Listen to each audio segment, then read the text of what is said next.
সোনারগাঁও জাদুঘর, যা বাংলাদেশের লোক কারুশিল্প ফাউন্ডেশন নামেও পরিচিত, বাংলাদেশের জেলার সোনারগাঁয়ে অবস্থিত একটি স্থান।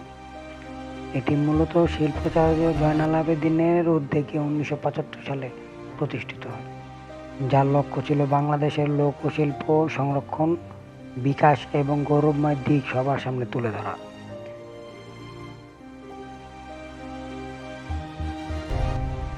জাদুঘরটি বড় সর্দার বাড়ি নামে পরিচিত একটি প্রাচীন জমিদার প্রাসাদে স্থাপন করা হয়েছে। জাদুঘরের ইতিহাস। সোনারগাঁয়ে প্রাচীনকালে মুসলিম সুলতানদের রাজধানী ছিল এবং এটি বাংলার একটি গুরুত্বপূর্ণ অঞ্চল ছিল।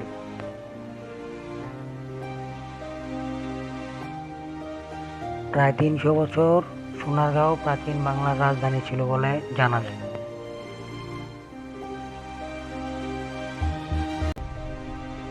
জাদুঘরটি সোনারগাঁও নামের পিছনের ইতিহাসও তুলে ধরে, যেখানে কারো কারো মতে 12 ভূঁইয়া প্রধান ইসাখার স্ত্রী সোনা বিবির নাম অনুসারে এর নামকরণ করা হয়েছে।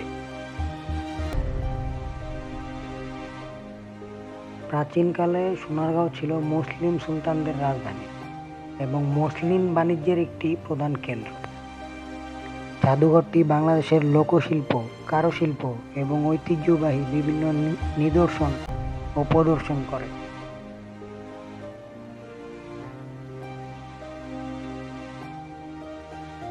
এখানে গ্রাম বাংলার লোক সংস্কৃতির ধারাকে পুনরুজ্জীবিত করা, সংরক্ষণ করা এবং প্রচার করার উদ্দেশ্যে বিভিন্ন কার্যক্রম পরিচালনা করা হয়।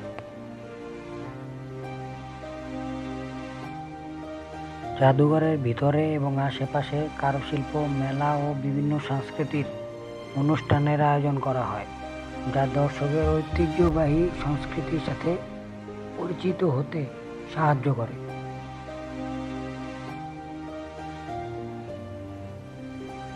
এটি একটি ঐতিহ্যবাহী স্থান যা পর্যটকের জন্য একটি আকর্ষণীয় গন্তব্য।